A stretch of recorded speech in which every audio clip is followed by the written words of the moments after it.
Thanks to all of our sponsors, and we're going to keep moving right along and go right into our risk mitigation presentation. And this is just by all of you carefully paying attention to this presentation, it allows us to enjoy some lower E&O premiums each year. So we're very excited about this. Bo always has great things to talk with us about. Attorney Bo Blackburn has over 23 years of litigation experience. Bo's practice and trial experience spans a broad range, including real estate, construction, and fiduciary duty cases. Bo also serves on the Texas Real Estate Commission Broker Lawyer Committee. Bo's extensive work in the Texas real estate industry led him to co-found Seller Shield, which is a risk management company for sellers and listing agents of real estate transactions. And Bo, we're so happy that you were able to join us today. Thank you. And we are looking forward to your presentation. We'll turn it over to you now. Thank you so much. Good morning. Tammy, Tim, congrats on 11 years. I can't believe it's been 11 years. Tammy, I don't know if you remember this, but I actually remember when you called me to talk about starting the brokerage. I still remember that conversation. I can't believe it's been 11 years. So congrats. Y'all have done amazing things in the 11 years. Super proud of you. Hope you can take a deep breath and smell the roses and enjoy that accomplishment, because it's really cool, because that doesn't a lot of folks can't do that. So congrats. Thanks. Thank you. Can we go to the next slide, please? As Tammy mentioned, one of the things that I do is I sit on the Texas Real Estate Commission Broker Lawyer Committee. I think most of you have heard me explain what we do before, so I won't get into the weeds on that. What I will tell you is we've went through a pretty material change in the forms over the last 6 to 8 months. And we want to go over some of those changes here today. So what are we going to go over today? Number one, we're going to go over to the changes to the contracts. And then we're going to give you a little bit of insight as to why we made the changes. In particular, the changes that we're going to go over are the earnest money and the option fee, leases, and paragraph 10. And then we're briefly going to touch on some new addenda and then some additional changes that TREC made to CE requirements. That's what we'll hit today. If you have questions as we're going, please use the chat function. That works pretty well. And Tammy, if you don't mind keeping an eye on the chat, and if you see something that you think is a good question, feel free to interrupt me and we'll address that as we get those questions. So feel free to chat. We've done this a few times over the last month or so, and it actually works quite well if you guys will chat in some questions. Okay, with that said, can we go to the next slide?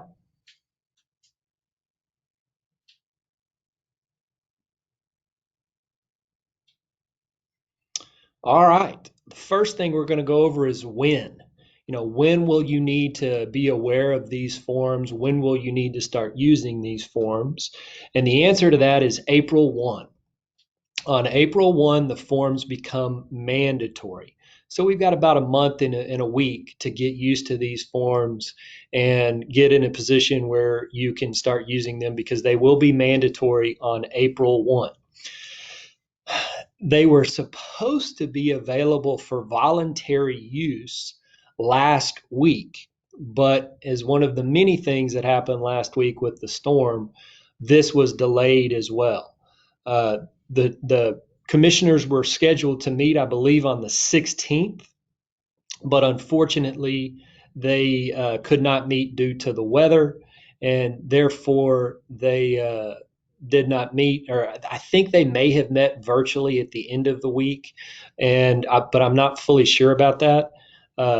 I looked this morning to see if the forms were available, and they were not yet available as of this morning. So I'm guessing sometime this week the forms will be available for voluntary use, and then become mandatory on April 1. So what forms are we talking about? I believe there's 7 forms here. 1, 2, 3, 4, 5, 6. Yep, 7 forms. Most of them are the contract, You've got the unimproved, the 1 to 4, the new home complete, the new home incomplete. You got the farm and ranch, and then the residential condo. And then the seventh one is the mandatory membership in the POA. So those are the 7 forms that we made changes to. And then we created 2 new forms for dealing with leases. So that's what we're going to go over today. So can we do next slide?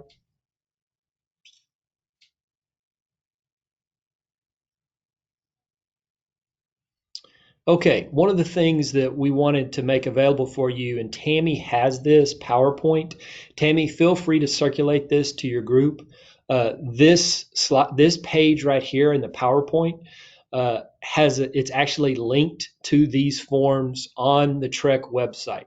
So if you want to go get these forms right now and see them in their red line format, in other words, see how they were before we changed them, and then see how they are now with the changes.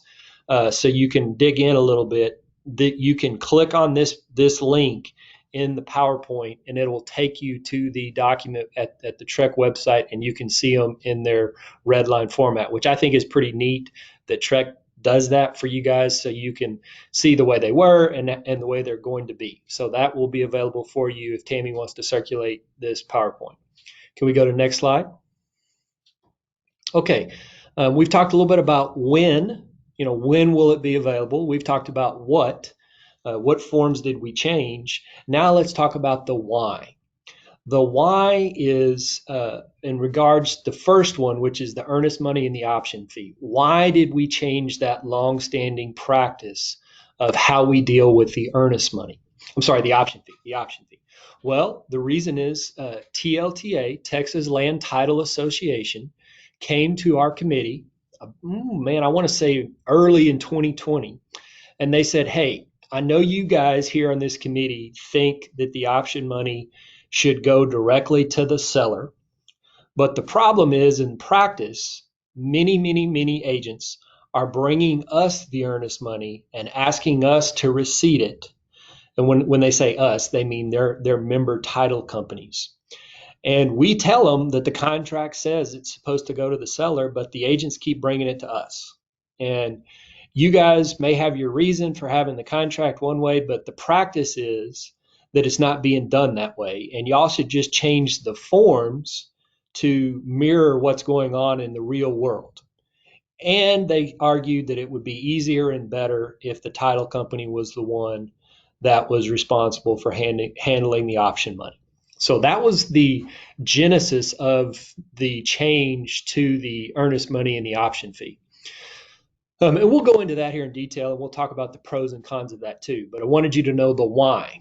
So the second thing that we're going to go over today is leases. So why did we change the way that leases are dealt with in the contract? Well, leases, number one, have become more prevalent in real estate transactions, and they become more complicated. Think about solar panel leases, think about smart technology leases, think about security leases that we didn't have in the past. So they become, number one, more prevalent, and number two, a little more complicated to deal with. So we wanted our forms to be more user friendly for you guys, so you can deal with the reality of they're a little more complicated than they used to be. So we needed our forms to be more user friendly. That's pretty simple, is why we did what we did with leases. And then number three, standard cleanup. This is something that we do every time we meet, is we ask the question, do we really need to change a form? And if we don't really need to change a form, we try not to change it frequently, because we know that it's a pain. We know that you guys have to learn the old version and the new version, and it's just a pain. If we were going to change it once a month, like we would probably like to, you guys would hate us. So what we do is we try to change them at most once a year, and preferably once every 2 years. So what we do is, when we meet and we have something that's really not critical that we need to change, we have a cleanup bucket, and we say, well, that's something we need to fix, but we shouldn't fix it right now. And then we just keep a running track of things that we want to fix. So the remaining changes that we may look at today go in sort of that standard cleanup bucket. So that's the why on the three changes that we'll talk about today. Can we go to next slide?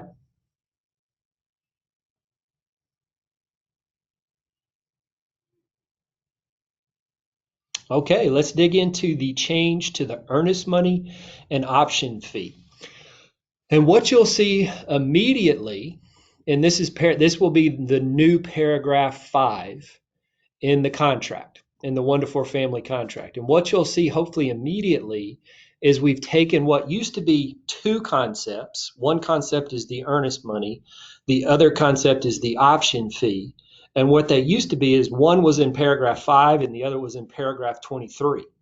And what we've done is we've said, well, that's a little confusing potentially. I didn't think it was, but most of the committee thought it was confusing. And we've taken those two concepts and merged them and put them in one paragraph. So the earnest money and option fee will now be in one paragraph, and it'll be in paragraph 5.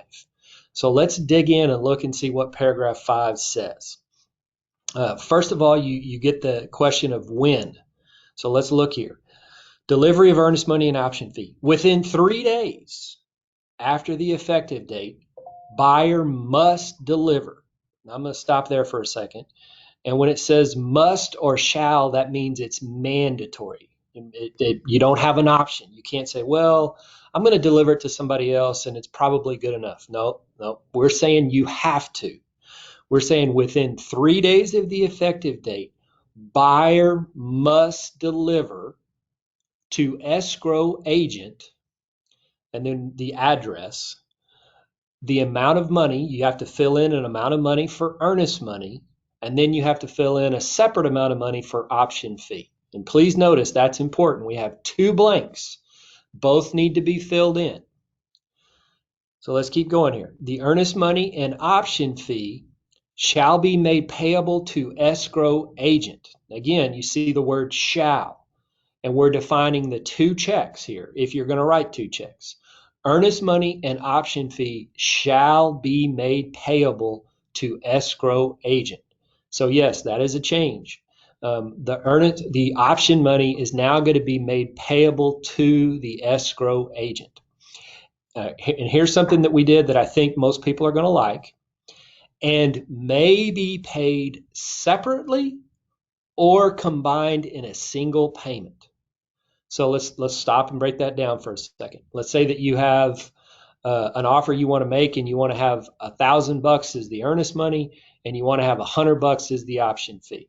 So you got two options. You can write two checks. I'm sorry, your buyer can write two checks. One check for $1,000 for the earnest money, and one check for $100 for the option fee. Or they could write one check for $1,100. We've given them the flexibility to do it either way, but they need to add up to the right amount if you do two checks, or if you do one check, they still need to they need to add up to the right amount. Okay, let's keep going here. Buyer shall deliver additional earnest money. This is the same. There's nothing new there. And then number 2 deals with how do you calculate the 3 days? And it tells us what we do in the circumstance where the third day falls on a weekend or legal holiday. Because one of the questions we received was, well, if we're going to deliver the earnest money to the escrow agent instead of the seller, then are we going to have to be tracking down the escrow agent on the weekend or the holiday? And the answer to that question is no. So let's read this section. Let's read this section here, number 2. If the last day to deliver the earnest money, option fee, or additional earnest money, so all of those things, you get this extension here that we're about to talk about. So again, if the last day falls on Saturday, Sunday, or legal holiday. So everybody with me here? If we're at a time where escrow agents are typically closed, on the weekends and holidays, what happens? Well, what happens is the deadline to deliver is extended to the next day that is not a Saturday, Sunday, or legal holiday.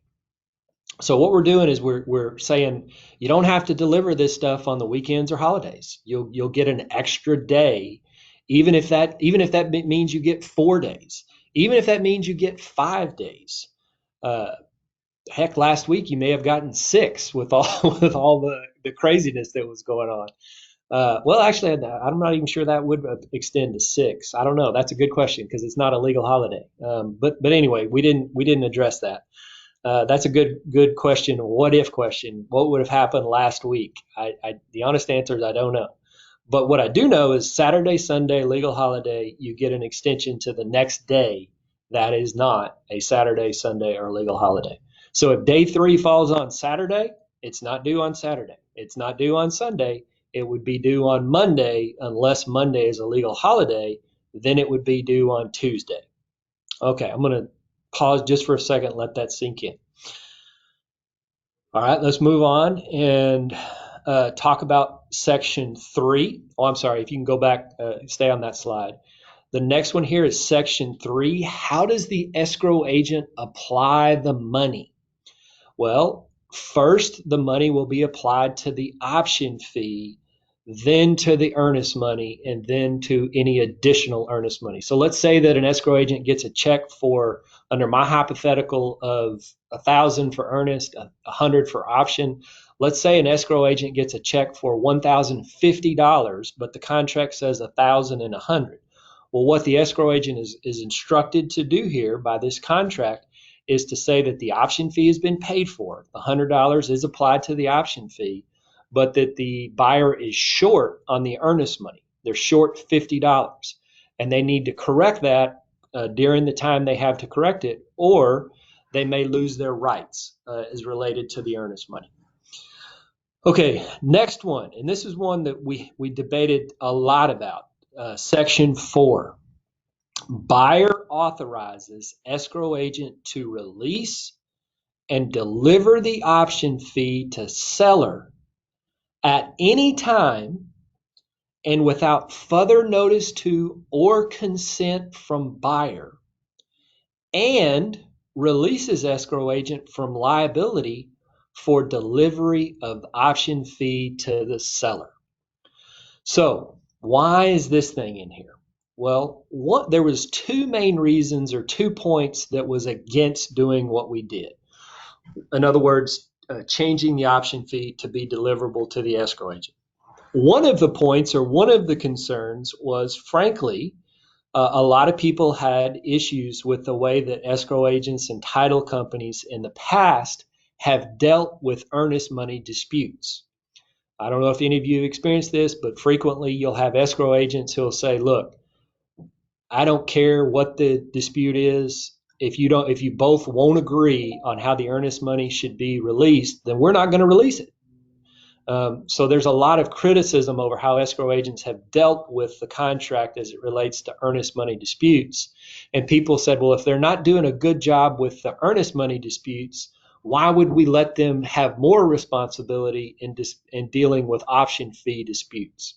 So what we did here is we made it crystal clear that once the title company or the escrow agent receives the option fee, that it is the seller's money and that they must release it to the seller if the seller wants it.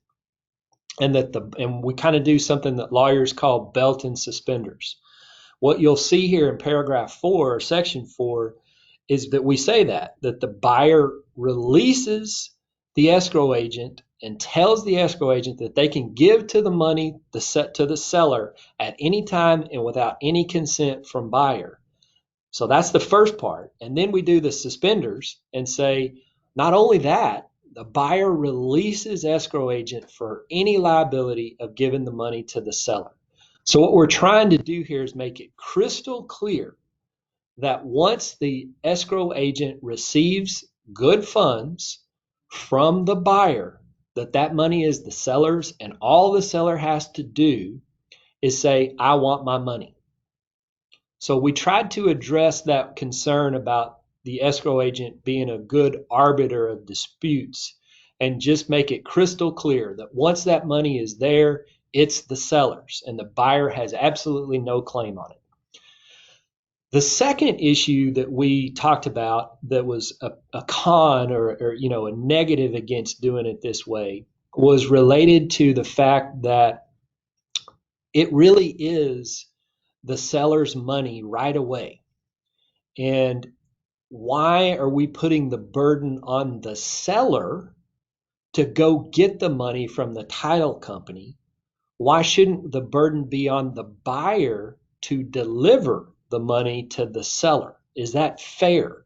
Are we taking a problem that is a buyer problem of delivering the money to the seller and just now making it a seller problem on getting their money? Because once the contract is signed, the buyer gets their option fee. I'm sorry, they get their option period. They get that right away. So why shouldn't the seller get their money right away? It'd be kind of like going to the grocery store and buying groceries, paying for the groceries, and then HEB saying, hey, you can go pick up your groceries over at TNT Title whenever you want to. That's essentially what we've done here with the option fee. The buyer gets their right immediately, but the seller doesn't get their money until they go pick it up. And the reason we've done that is because buyers, it was apparently too hard on buyers to get their money to the seller. Now, you could argue about whether that's a good thing or not. I don't really know. I think we'll find out once this gets implemented, whether this is a good thing or not, but it is going to happen now. Okay, can we go to the next slide? Still dealing with option fee. You'll now see again under paragraph 5B, the old language that you used to see about the option rights, how those are, how they're defined. That's pretty much the same as they were, so we won't go into that. What I do want to go into is paragraph D, failure to timely deliver the option fee.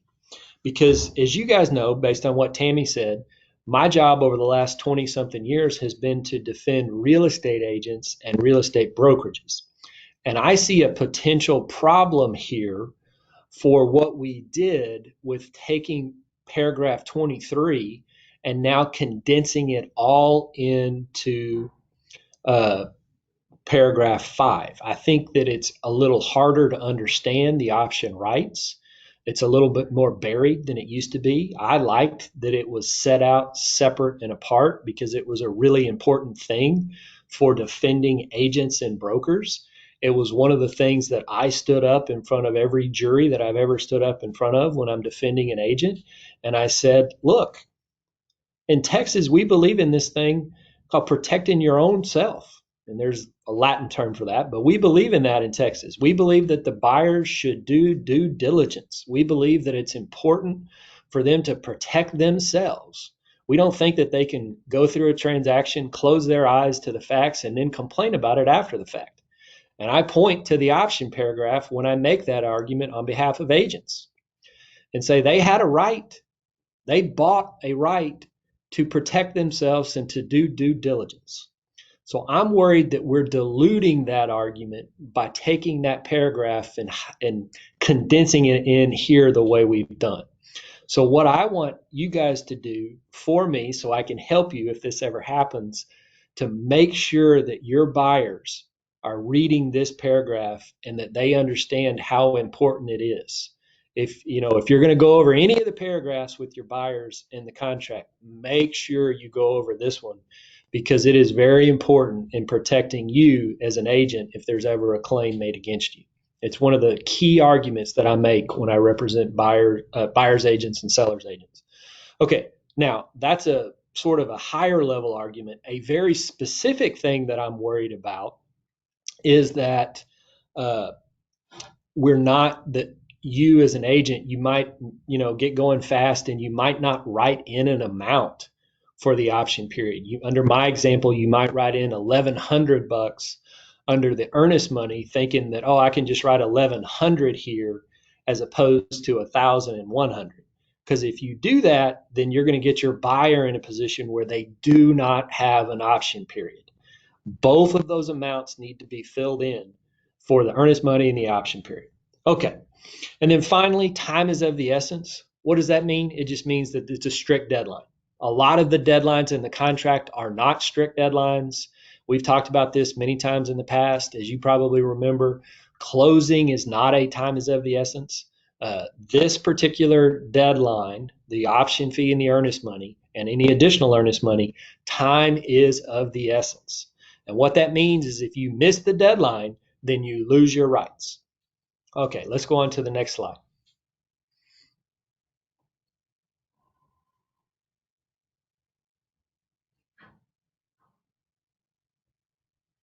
Okay, I think I probably already covered most of this here. Practice tips is don't get caught without an option period. It's what I was just referring to. Please make sure if you're representing your buyer that you write in an amount for both the earnest money and the option fee, and then make sure that the option fee gets delivered to the escrow agent under the time given in the contract. Because if it's not delivered timely, your buyer will not have an option period. Okay. And then I already covered this one. Please continue to explain the purpose of the option period. It's very important that people like me, it's one of the primary things we use to defend agents. So please continue to do that. All right, let's move on to the next one. Okay, we're going to look at, this is just kind of a little bit of an overview here. We've already talked about the paragraph 5, the earnest money and the termination option. Next, we're going to talk about paragraph 4 with leases. And then we'll end with paragraph 10. And I've already covered the fact that paragraph 23 was deleted and now it's incorporated in paragraph 5. So we'll go to paragraph 4 and then paragraph 10. Okay, with that said, let's move on.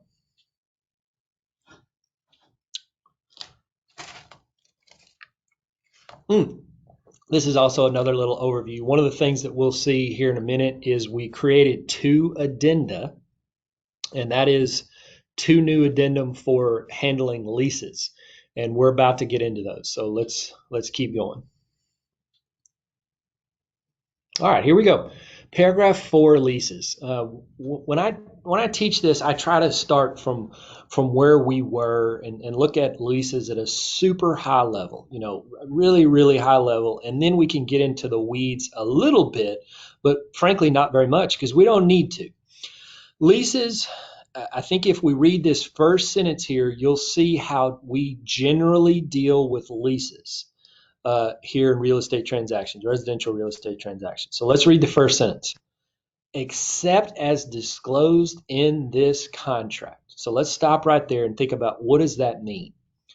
It means that we're going to have a standard position unless we say otherwise. That's what except is disclosed in this contract. That's what that means. We've got a standard or a default position unless we say otherwise. So let's look and see what is our standard or what is our default position. Number 1, seller is not aware of any leases. So if you think about it really high level, what we're saying is that the seller is affirming or representing to the buyer that they're not aware of any leases affecting the property. That's our default position. That's where we start from. Is seller is not aware of any leases affecting the property. And then there's a period right there. So that's our default. Seller's not aware. Now let's look at this next sentence. After the effective date, seller may not, without the buyer's consent, create any leases affecting the property. So our default position is 2 things. Seller's not aware, and if they execute the contract, they're not going to enter into a new one unless the buyer says they can. So that is our just super high level. That's where we start from in transactions here, residential transactions. Seller's not aware, and they're not going to enter any new ones. Then what we have here is we're saying check any boxes that would deviate from our default position. And we've got 3 possible scenarios that can take us out of our default position. Number 1, there might be a residential lease on the property. Number 2, there might be fixture leases affecting the property. And number 3, there may be natural resource leases that affect the property. So if the seller is aware of any of those 3 things, well, then those boxes need to be checked because our default position is the seller's not aware of any leases.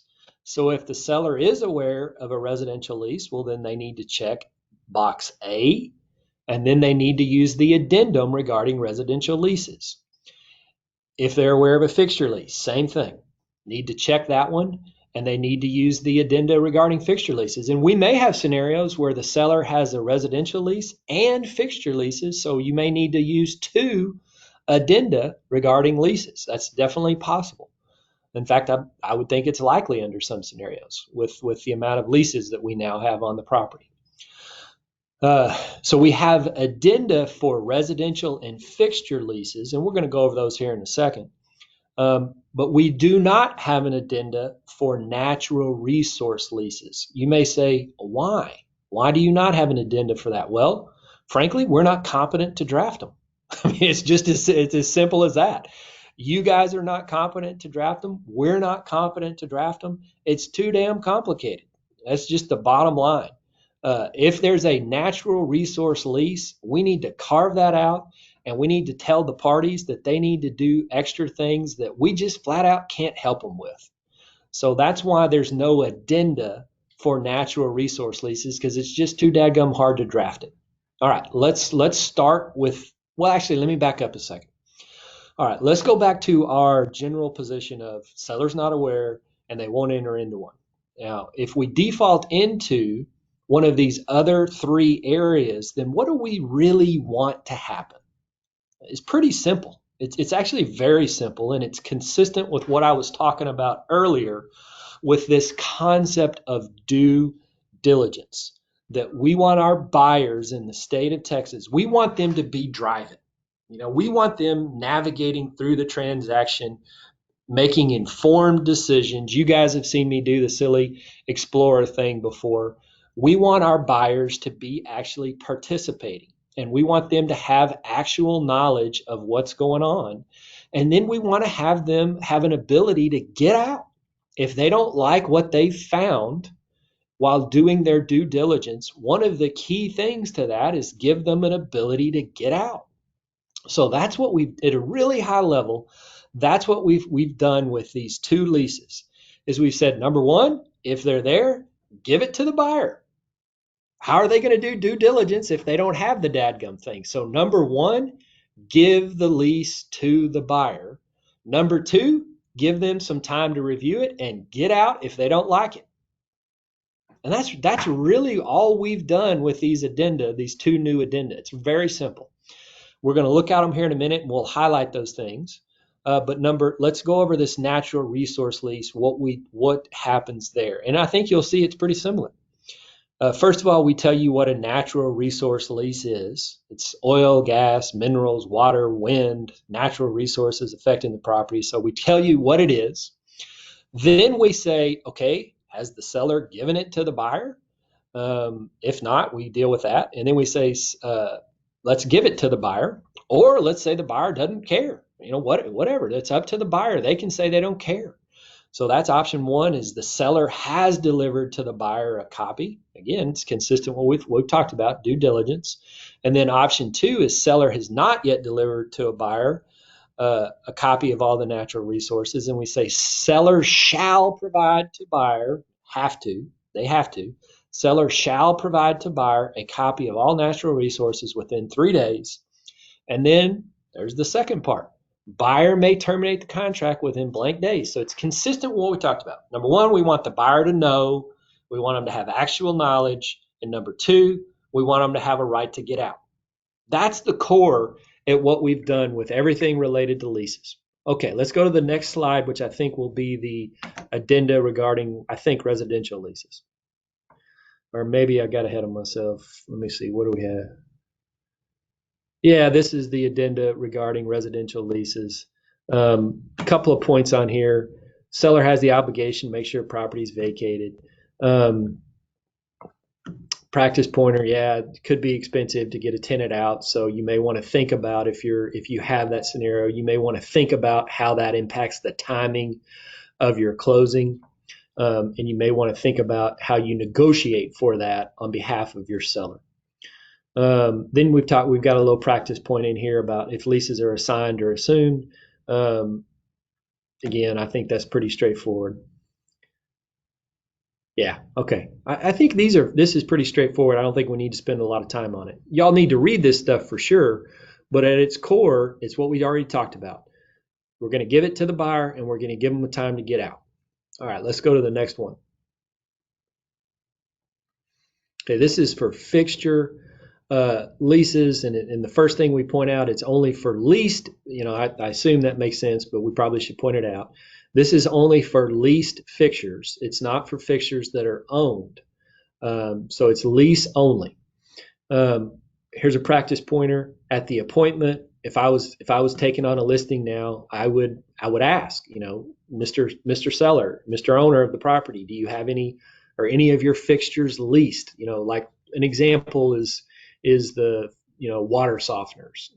Sometimes those are leased instead of owned.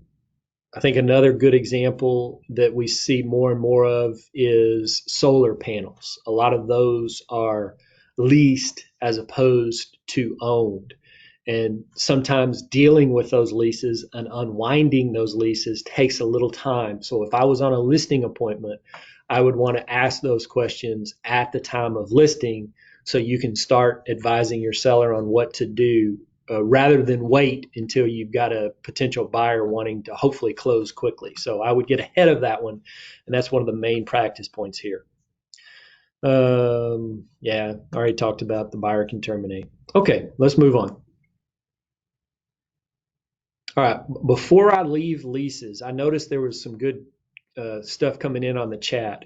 Tammy, is there anything you noticed there that we ought to go over? Any good questions on the chat, or should we keep going?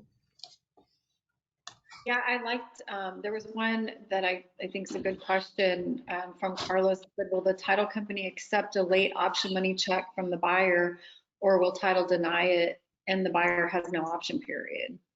Great And sometimes question. And that's what happens when the earnest money and option are delivered together. yeah, great question. Uh,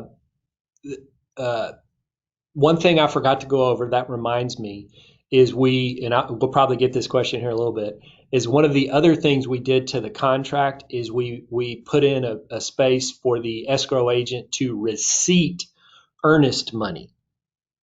So they will now be receiving, I'm sorry, option money. They will now be receiving earnest money and the option money, and there'll be a place in the contract for them to do so. So that question reminded me of that. Now, to your actual question, will the title company or escrow agent, will they accept it late? I don't know. And I don't think it matters whether they accept it or not. Um, that's one of those things, and that's why I went over time is of the essence. If Yeah. they accept it late, it doesn't matter. The Well, deadline is the deadline.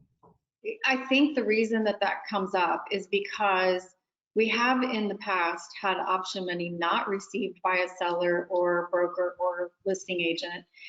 And it was, came in on the fifth day or the sixth day that the buyer's agent tried to deliver it or buyer tried to deliver it. And we've had a seller refuse to accept it because they didn't want the buyer to have an option period at that point. But if it's being delivered Absolutely. to the title company, where's the right to refuse it on the seller's part? They don't have any right to refuse it. It's moot. It's like Okay. saying, are we living on Mars? It just doesn't matter. They've got 3 days plus Saturday, Sunday, or legal holidays to get it there. And Uh-huh. if they don't, they do not have an option period. The seller has I guess the seller and the buyer could enter into an amendment and extend it, but that's it. If they do not do that, then there is no option period. That's what Okay. time that's why I went over the time is of the essence. So It just doesn't matter. in the past, we've had a dispute over this and had to get lawyers involved. And because the seller accepted the option fee on whatever it was, the fifth day or something, then the buyer still had their option period. So I think that's kind of where that question is coming from, that the buyer could have just said, no, I don't, or the seller could have said, no, I'm not going to take it. But Correct. yeah, but And that because of is the, one of the, Tammy, that's a great point. That is one of the significant things about what we've done is the reason that there was some argument that the seller waived their rights is because the seller is the one that was accepting the Mhm, option money. Now mhm, the seller doesn't accept it. It has to be delivered directly to the escrow agent. And therefore, whether the escrow agent accepts it or not is not an argument that the seller waived their rights. mhm. So So, timeliness is now going to be really important. okay, so if we have a title agent signing on the 5th day after execution of contract, then the buyer has no option period. Correct. Because that's different than before. So, Correct. okay, okay, good to know. Correct. Does that make sense? Now, you could argue, you could twist it up a little bit and get to the same place. Let's say this was the following factual scenario. It's delivered on the 5th day. The escrow agent picks up the phone, calls seller and says, "Hey, do you want me to accept this?" And if the seller said, "Yes, I want you to accept it," well, then you could have the same argument that you did by the seller accepting it. Does that make sense? Now, I would still argue that it's waived because time is of the essence, unless you had a written agreement modifying that. So if you get yourself in a position or you find yourself in a position where earnest money or option money is going to be late, please get an amendment. Got it. Thank you. No problem. All right, let's focus quickly on this one. This is one that I taught this class a couple of weeks ago with a broker, and he told a pretty good story. So I'll share his story that he told about smart devices. He had one of his agents who had a transaction when it was a fancy house, multi-million-dollar fancy house, and buyer moves in and had all these fancy cameras and security systems and software systems that was running the security systems, and his buyer moved in, and sometime later, I don't know, 4 or 5 months later, whatever, maybe a month later, maybe a week later, I don't know. And the seller sends the email to the buyer to give them something. I don't even know what it was. I forgot. But in the email, the seller said, "I love what you did to the landscaping in the backyard." And the buyer was like, "Well, how the hell do they know what we did to the landscaping in the backyard?" And it turned out, after they did a little investigation, the seller still had access to the security system and the security cameras. And they had logged in to see something. And when they did that, they noticed the landscaping changes that they had made. So that's a good example of kind of how the world is a little different now than it was 5, 10, 15 years ago. And one of the reasons why we made some of the changes that we did to the contract, and this is a good example of smart devices and how we need to now, something that we would have never, when I got on the committee 11, 10 years ago, I would have never thought that we needed to address smart devices in our contract. Well, the world's changed, and now I think we probably do need to address smart devices. So we address that in paragraph 10, possession. And you'll see basically what we do is we say seller must deliver all the access codes, passwords, etc., to access and operate devices which will remain with the property. And then we've got a nice, I think, practice point here. If you're representing a seller or a buyer, because frankly, you don't want to find yourself in that position whether you're representing the buyer or the seller, make sure that when your buyer moves in or when they gain possession, that they change all those passwords and they make sure that there's new passwords and that they are the ones that only have the information on how to access these systems. Sounds kind of silly. I think it probably is a little silly, but who knows? I mean, I don't change my passwords as frequently as I should. So that's probably a good practice point for your buyers. Uh, the seller has an obligation to contract. If we get in a position where that hasn't happened, well, we've addressed that here, that the seller has a contractual obligation. In other words, we put it in the contract, so there's no dispute. I can't imagine that there would be a dispute, but we've made it really clear that when the possession changes, that the seller has an actual obligation to disconnect or remove all access they have to smart devices. And that's what we've done here in paragraph 10. All right, let's go to next slide, please. What we're going to see here on the next slide is just a reminder for you folks that one of the changes that occurred recently is regarding your compliance, your CE requirements. And starting on February 1 of this month, of this year, February 1 of 2021, brokers and agents are now required to complete at least 3 hours of contract related classwork. So that's something that everybody needs to be aware of when you have your renewal for your continuing education. You've got to have at least 3 hours of contract related coursework. And then there's just a quick shout out about a couple of forms that are coming. In fact, I think they're coming. I don't know if these actually passed in the meeting that happened. If it did happen last week, I haven't even got confirmation that it actually did happen. But the commissioners meeting that was supposed to happen last week, they were looking at 2 new forms that are not approved yet that might be. So these won't be things that you need to be aware of yet, but just kind of a heads up that they may be coming down the pipe. A buyer's termination notice, we're working on that, a new version, and then a short sale addendum. So we may need to get together here in a few months and talk about 2 new forms. Not yet though. Okay.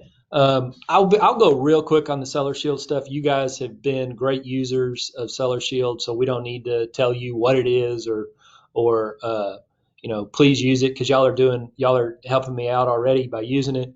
But real quick, wanted to give you all an update. When we started with you guys, gosh, Tammy and Tim were one of our very first. I think y'all were our first Remax office, Remax at the time, to use Seller Shield. I think that was three plus years ago.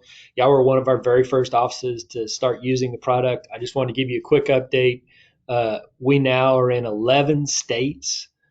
So we've gone from 1 to 11 states. We have deals with 3 of the largest real estate associations in the world, Texas Realtors, California Realtors, Pennsylvania Realtors.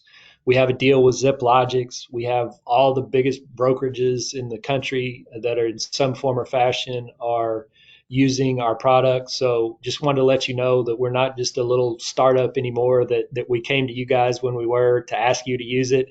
We've had a lot of growth, and I want to thank you for your role in that. Y'all have been instrumental in helping us get the product out there. So very much wanted to say thank you. For those of you who may not know what it is, at its core, it's pretty simple. We help sellers disclose by giving them a TurboTax-like solution to fill out their disclosure notices. And we also give them some ability to protect themselves in the event that there's a claim made against them. So that's enough. We can move on from that. Next slide, please. You can move on from this one. And I think we may be at a point where we're ready for any final questions. Tammy, have you noticed anything that we haven't gone over that you think is worthy to address? Well, they were all great questions. I think most of them were addressed. Only one I saw pop up 3 or 4 times is where's the Pure Realty logo on the Seller Shield slide? Good point.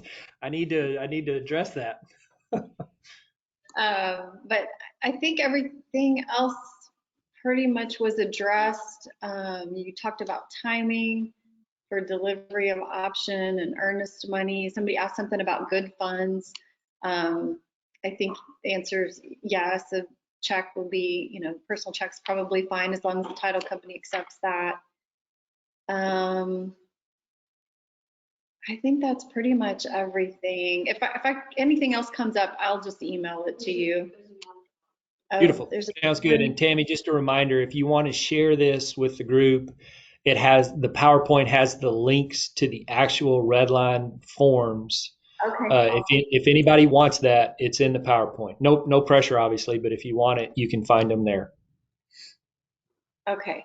Sounds very good. Thank you so much. Any other last minute questions, anybody? Not yet. Everybody good?